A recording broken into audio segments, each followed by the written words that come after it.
Indiana Fever Kelsey Mitchell has broken her silence about last night's game, but she wasn't the only one. Caitlin Clark had some things to say too. Okay, buckle up for this one. Kelsey Mitchell's name usually screams highlight reels, clutch shots, and fearless play, right? But this time, it wasn't her scoring magic that sent shockwaves through the WNBA. Instead, it was a terrifying, deeply personal revelation about her own body. A moment during a critical playoff run where everything just shut down.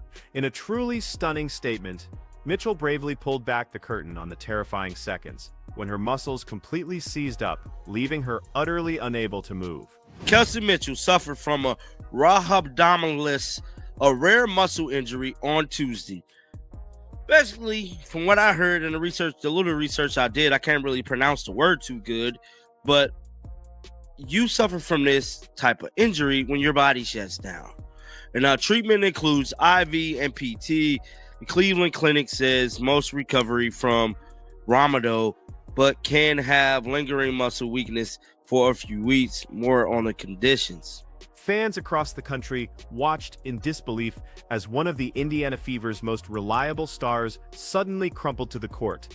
But nobody knew the full, insane story until Mitchell herself spoke out. Her raw, unfiltered words didn't just expose the brutal physical toll of the WNBA season, they ripped open a simmering controversy about how the Fever have been handling their players.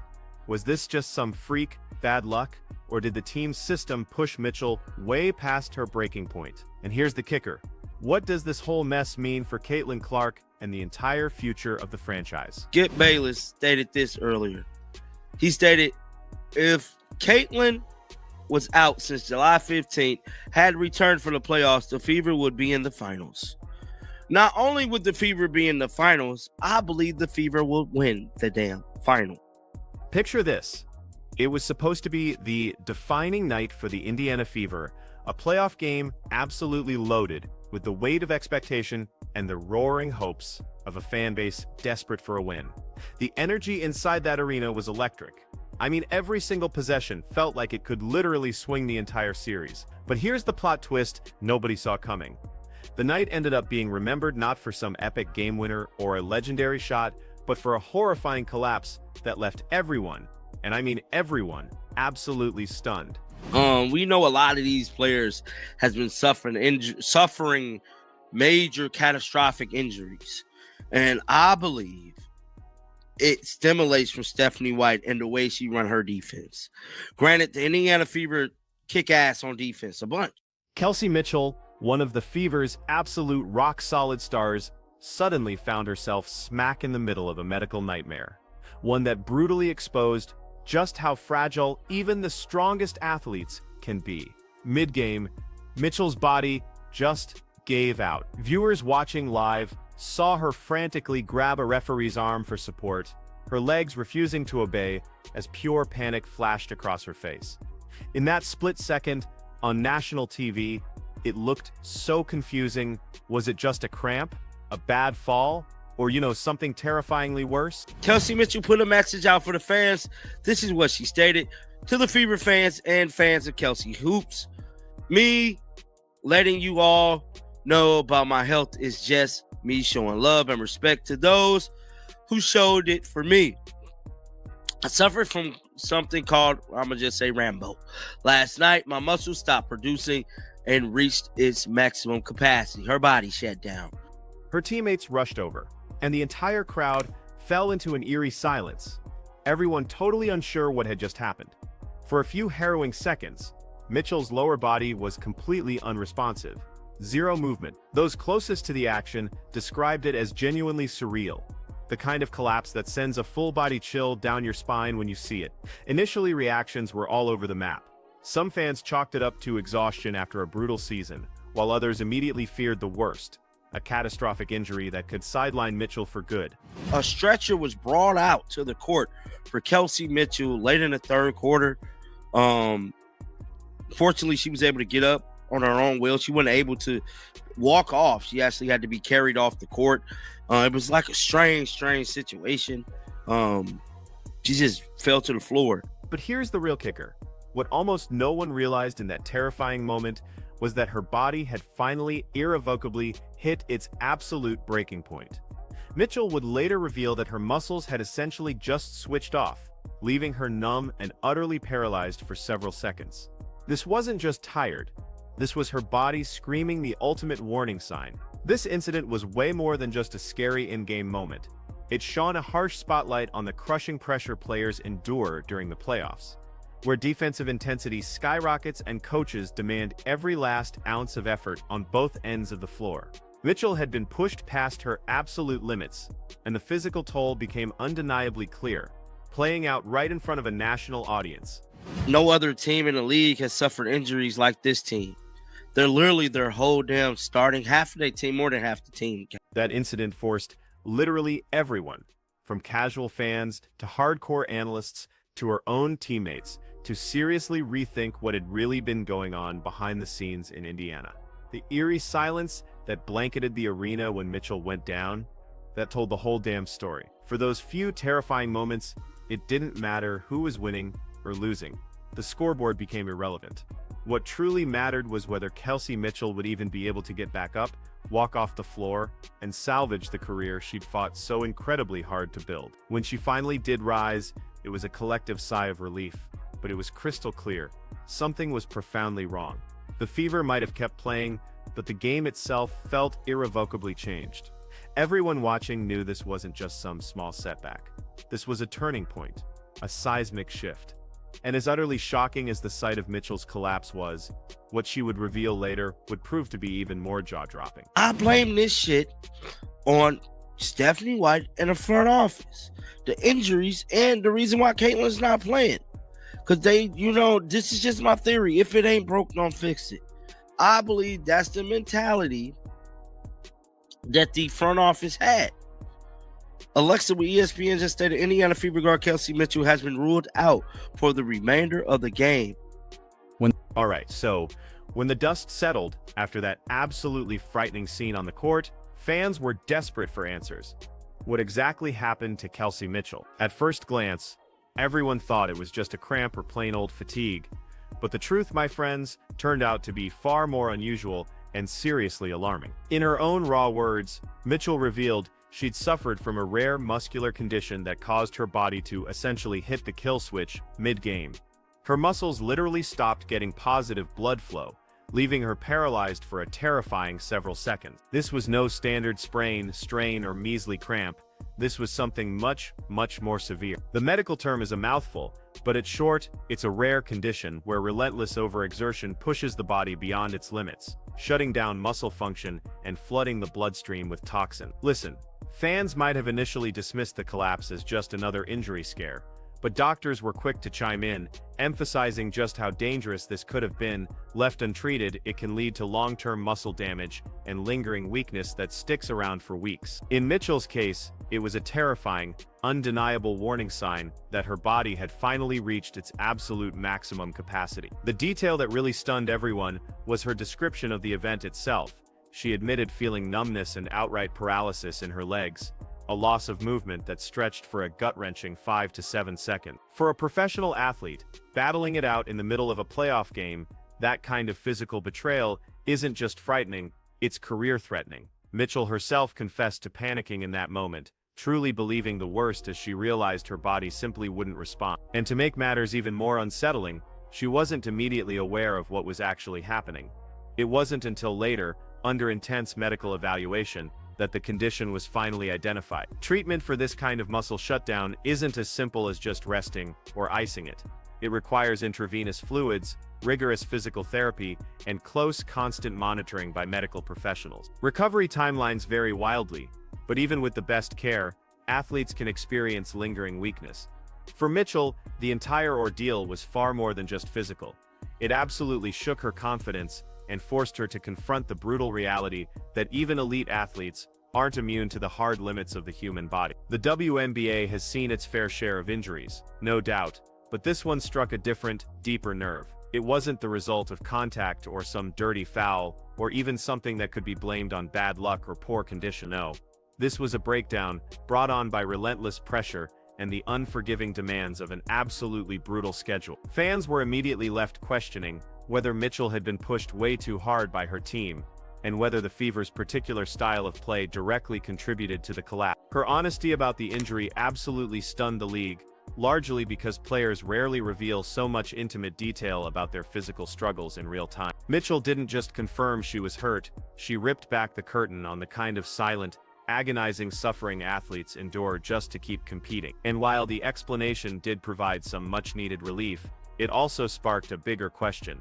Why did it take a full-blown medical scare for everyone to finally notice how much she had been pushed past her limits? As the shocking truth about Kelsey Mitchell's injury exploded into the light, a furious new debate quickly surfaced. Was this just an unfortunate medical anomaly, a random bit of bad luck, or did the Fever's intense, demanding style of play literally push her body past its breaking point? Many players and seasoned analysts quickly pointed fingers at the relentless defensive schemes the team had been running all season. In short, Indiana's defense wasn't just aggressive, it was absolutely punishing, and Mitchell, unfortunately, may have been the one who paid the highest price. Fans who watched closely had noticed the problem long before Mitchell went down.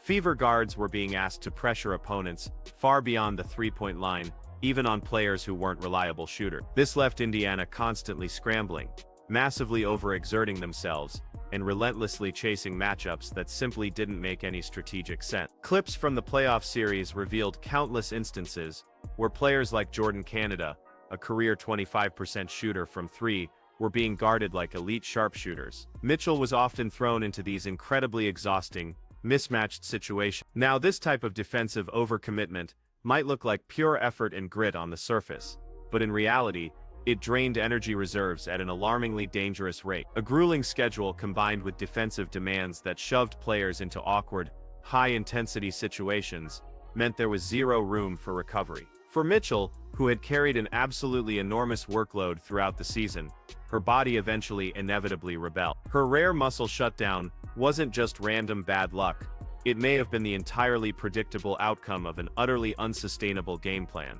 To put it into perspective, NBA fans often talk about how stars like Steph Curry are never matched up defensively with players like Dennis Rodman. Why? Because the physical toll would be absurd, yet that was essentially what Indiana was demanding from its players. Defend at levels far beyond logic, regardless of the opponent's actual strength. Over time, this didn't just put the Fever at a strategic disadvantage. It dangerously risked the health of their most important player. Even within the locker room, frustrations began to simmer. Some players quietly questioned the adjustments, or severe lack thereof, as they watched their teammates visibly wear down. Mitchell's collapse became the stark, painful symbol of those growing concerns. A flashing red light screaming that perhaps the team's defensive philosophy wasn't just ineffective, but outright dangerous. It's one thing to lose a game because of poor strategy. It's an entirely different, far more devastating thing to lose a star player because her body had been completely run into the ground by that very strategy. The timing of the injury made the controversy even sharper. This wasn't preseason, or some meaningless regular season matchup. This was the postseason, when every single second mattered, and every decision was magnified 1,000 times. For fans, it felt like the Fever had gambled with their players' health, and Mitchell, tragically, was the one who lost. But here's what stung even more: the sickening realization that this defensive chaos might have cost the Fever more than just Mitchell. Because while she fought through the collapse, there was an even bigger story lurking darkly in the shadows. The shocking absence of Caitlin Clark, and the haunting what-if scenario that continues to divide Fever fans to this very day. Alright, so as Kelsey Mitchell's frightening collapse kept replaying across every highlight reel and news segment, another name just kept bubbling to the surface in the conversation: Caitlin Clark. The Fever's rookie sensation had been sidelined since mid-July with what was officially described as a groin injury.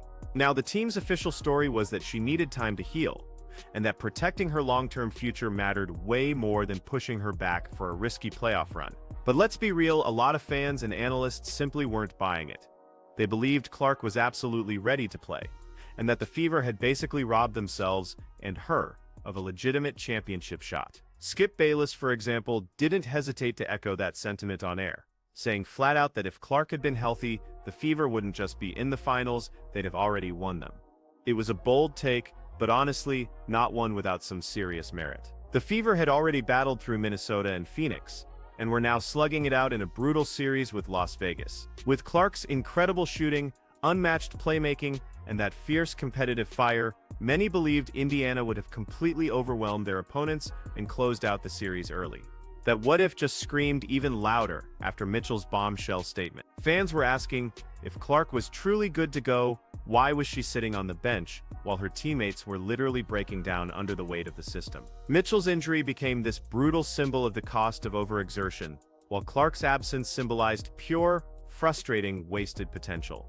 Together, they painted this deeply troubling picture of a franchise that seemed to be actively working against itself. Think about it. Clark herself had almost never missed significant time during her legendary run at Iowa. She played through nagging injuries, carried her team deep into March Madness, and never ever showed signs of fragility. Yet, in the pros, the Fever's decision-making around her suddenly became super cautious, almost paranoid. Some fans looked at it as totally selfish management, focused more on protecting a valuable asset than on seizing the championship opportunity staring them right in the face. Others worried that Clark was being treated differently, either held back to avoid overshadowing veterans, or even sidelined to manipulate the balance of power within the league.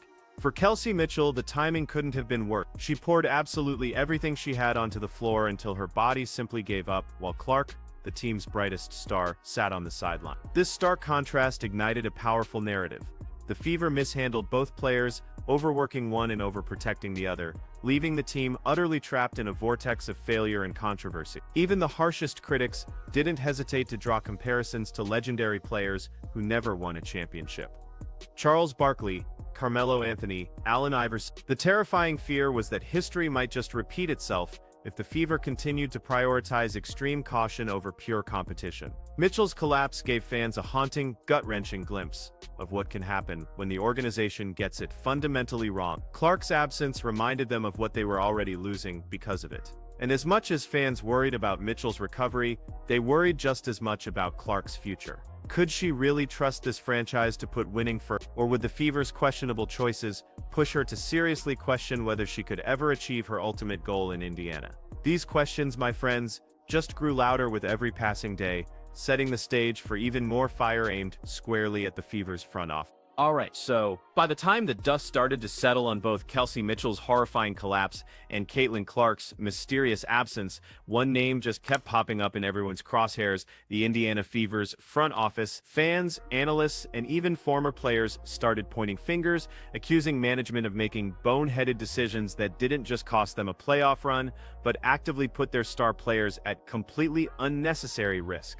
This wasn't just bad luck anymore. To many, it looked like outright gross mismanagement. The anger, believe it or not, actually started with how they handled Clark. The official story was that she was being protected for her future, but critics argued with passion that championships don't wait. They genuinely believed the Fever had a golden, once-in-a-lifetime opportunity staring them right in the face, and they just let it slip away. Clark's groin injury had been reported back in mid-July, and by all accounts, she was progressing incredibly well. Some even speculated she was ready to return for the playoffs, yet the organization stubbornly chose to hold her back.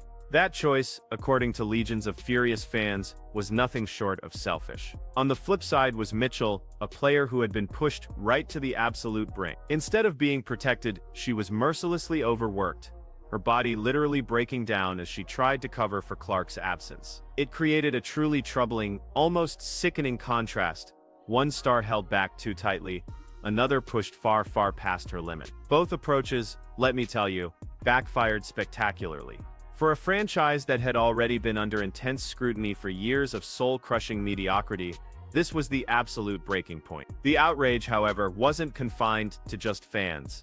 Powerful media voices like Skip Bayless didn't hesitate to publicly call out the organization, stating flatly that if Clark had been allowed to play, Indiana would already have clinched the finals. Others took it even further, straight up accusing the Fever of actively sabotaging their own shot at glory. Think about it, a long Clark career means consistent ticket sales and national attention. Sure, but a championship run in her rookie season, that would have been historic, legendary even, and the Fever just let it vanish. The comparisons started flooding in. Charles Barkley, Carmelo Anthony, Allen Iverson, legendary talents who never won it all. Could Clark join that heartbreaking list because of an organization too hesitant to gamble on pure greatness? That fear gnawed at fans, who saw in Mitchell's injury a chilling, undeniable metaphor. If this is how the Fever handled their stars, how long before Clark herself begins seriously questioning her entire future in Indiana? The front office, meanwhile, remained mostly silent, a move that only fueled speculation and deepened the resentment. Transparency could have easily eased tensions, but instead, their silence gave the overwhelming impression that they were actively dodging accountability. To the public, it looked like they gambled recklessly with the health of one player while caging the other, and the entire season consequently collapsed because of it. For Kelsey Mitchell, her bombshell statement didn't just bravely reveal her personal struggle, it unintentionally shone a blinding light on everything wrong with Indiana's operation. And as the criticism reached a fever pitch, fans demanded answers. The burning question wasn't just how Mitchell would recover, it was whether the Fever's leadership could ever recover from the massive backlash that was now consuming them whole. Okay, so when Kelsey Mitchell finally broke her silence, the entire WNBA world just stopped to listen. Fans had been speculating, reporters had been theorizing, but let me tell you, nothing, absolutely nothing, compared to hearing it directly from her. In a heartfelt, raw, and incredibly courageous statement, Mitchell described the exact terrifying moment her body betrayed her, and the details were more chilling than anyone had dared to imagine. She revealed that her muscles had literally stopped producing, leaving her in a state of paralysis that lasted for an agonizing 5 to 7 seconds. Think about that for a second. For a professional athlete in motion, 5 seconds can feel like an eternity. In her own words, it was an out-of-body experience, one that left her absolutely panicking, fearing the absolute worst possible outcome. Mitchell graphically described how she grabbed the arm of a referee during the collapse, not out of instinct to complain, but because she literally could not move her own legs. The image of an elite player reaching desperately for help, frozen solid in shock and fear, immediately hit fans with the crushing reality of how incredibly serious this was. This wasn't just a cramp, and it certainly wasn't an exaggeration. Her body had fundamentally shut down in the middle of a high-stakes competition. She went on to share that in that very moment, she felt a terrifying wave of numbness sweep over her lower body, followed by intense fatigue and cramping once movement began to return. It was a sensation she had never, ever felt before, and she openly admitted that she panicked, truly believing that something permanent, something irreversible, might have just happened. For an athlete who prides herself on incredible toughness and unwavering resilience, admitting that level of visceral fear showed just how agonizingly close this injury came to changing absolutely everything in her life and career. But here's the unexpected twist. Beyond the terrifying details, Mitchell's message also carried a profound sense of gratitude. She thanked God for covering her in that moment, crediting her deep faith for getting her through the scariest seconds of her entire career. She also gave sincere thanks to the Fever's medical staff, the opposing team's trainers, and the hospital staff who treated her with such incredible speed and care. Despite her pain and the lingering shock, she made it unequivocally clear she wasn't bit. Instead, she was profoundly grateful to be alive, to be walking, and to be able to continue her recovery journey. Her words connected deeply with fans because they weren't filtered through sterile press releases or carefully crafted corporate team statements. No, they came directly from her, brimming with raw emotion, brutal honesty, and undeniable humanity. Mitchell made it crystal clear that she played until her wheels fell off, a powerful acknowledgement of the immense sacrifices she had made throughout the brutal season for her team. That single line alone resonated like wildfire, with supporters who had watched her pour every single ounce of her being into the game, only for her body to ultimately give out under the immense, crushing pressure. The response was immediate and overwhelming. Fans flooded social media with messages of unwavering support, heartfelt prayers, and profound respect for Mitchell's unbelievable courage in speaking so openly. But here's the thing. Her message also had another, equally powerful effect. It instantly reignited the furious conversation about how the Fever had handled their players. Because if Mitchell's body truly shut down from sheer overexertion, who, really, was at fault here? The player who gave absolutely everything, or the system that relentlessly demanded too much? Her statement wasn't just a simple medical update, folks. It was a full-blown bombshell, and while it deservedly earned her admiration, it also inevitably placed even more scorching heat on the Fever's leadership. forcing everyone to wonder if the organization's decisions were actually driving their star players straight into the ground. The moment Kelsey Mitchell's statement hit social media, the entire WNBA community erupted. What had initially seemed like a mysterious mid-game collapse was now horrifyingly revealed as something far, far more serious, and fans instantly grasped the full, devastating weight of her words. The sympathy was immediate and overwhelming. Supporters from across the league, even rival fan bases, rallied behind her with floods of encouraging messages, prayers, and heartfelt praise for her incredible courage. But here's the twist. Alongside that wave of sympathy came an absolute storm of outrage, directed squarely at the Indiana Fever organization. On Twitter, Instagram, and every fan forum imaginable, the reaction was brutally sharp. Many praised Mitchell for her sheer honesty, openly declaring that she showed more transparency in one single message than the entire Fever organization had displayed all season. Others viciously criticized the team for putting her in that impossible position to begin with. Fans argued passionately that she had been pushed too hard, asked to cover far too much ground on defense, and forced to shoulder responsibilities that were utterly unsustainable in the long run. For them, Mitchell's collapse wasn't just some freak accident. It was the entirely predictable, tragic result of pure mismanagement. And the criticism didn't stop with just the fans. Commentators and analysts also weighed in, pointing out that Mitchell's bombshell statement added yet another explosive layer to the growing list of questions surrounding the Fever's decision-making. Why was Caitlin Clark held back if she was genuinely healthy enough to play?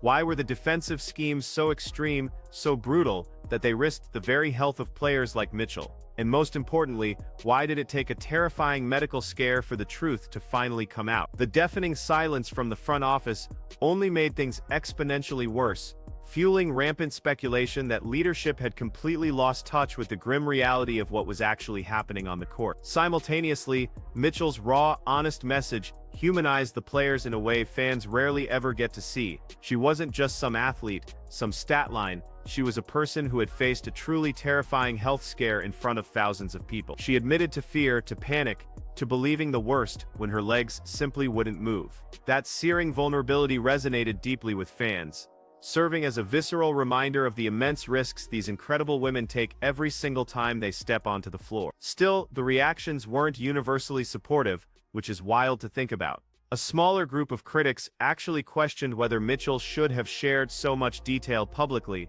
suggesting it might give opponents an unfair advantage or unfairly paint her as fragile. But those voices were quickly and thankfully drowned out by the overwhelming, powerful tide of support. For the vast majority of fans, Mitchell's honesty only deepened their profound respect for her. The fallout also reignited heated debates about the fundamental direction of the franchise. Fever fans have endured years of rebuilding, false starts, and soul-crushing disappointing results. Now, with both Mitchell's harrowing health scare and Clark's controversial sidelined absence, many wondered if the organization could ever truly be trusted to protect its stars and lead them to championship glory. Season ticket holders, longtime supporters, and even casual fans began openly asking whether a drastic change at the top was absolutely necessary to ensure Indiana didn't tragically waste the prime years of its very best player. Kelsey Mitchell's bombshell didn't just shake the WNBA, it forced the Fever's own most loyal supporters to confront a painful, uncomfortable truth.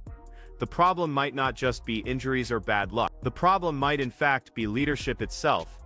And that, my friends, set the stage for the most difficult questions yet about the team's entire future.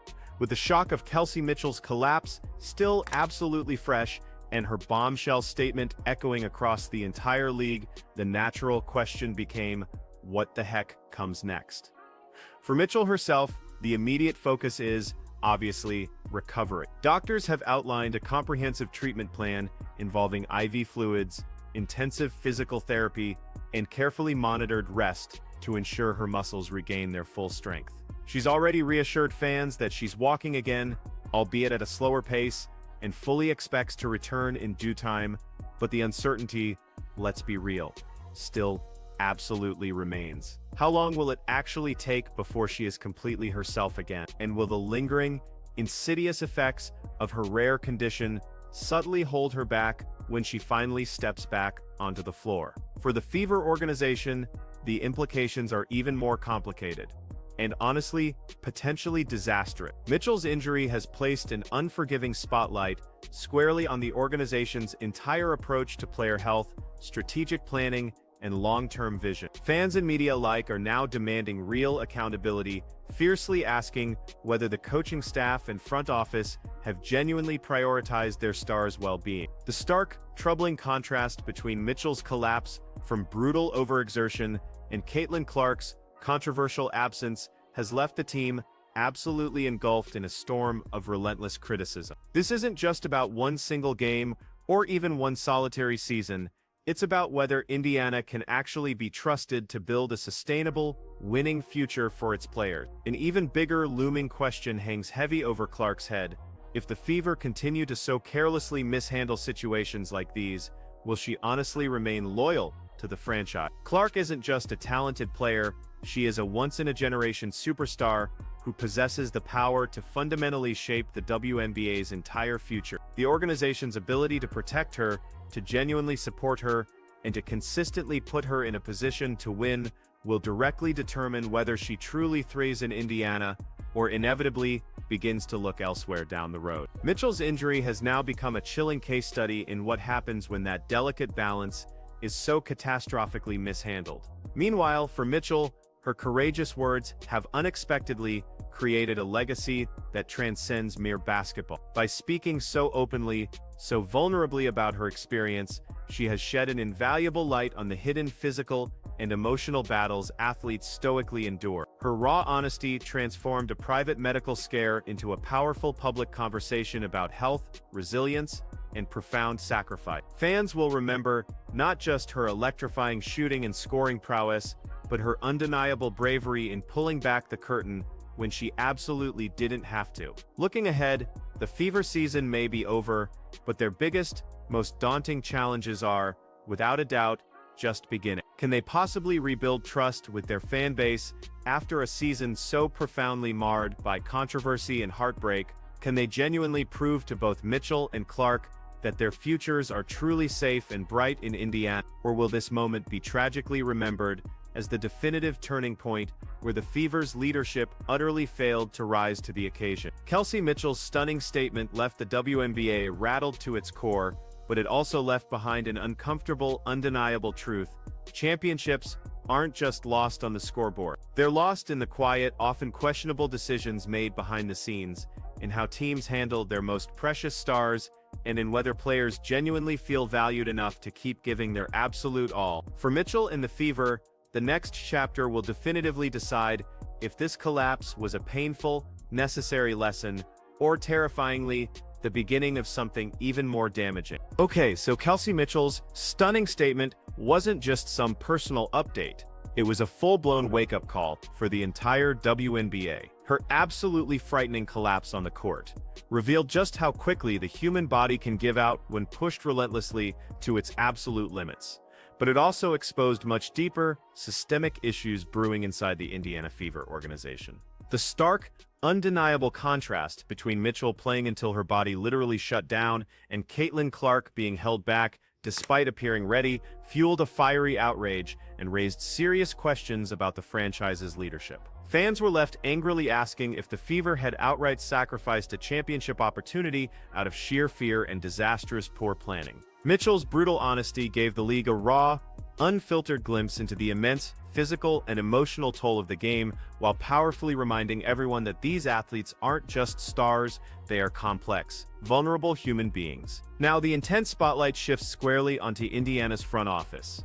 Can they possibly regain trust and truly protect their future, or has this bombshell permanently, irrevocably changed the Fever's entire trajectory?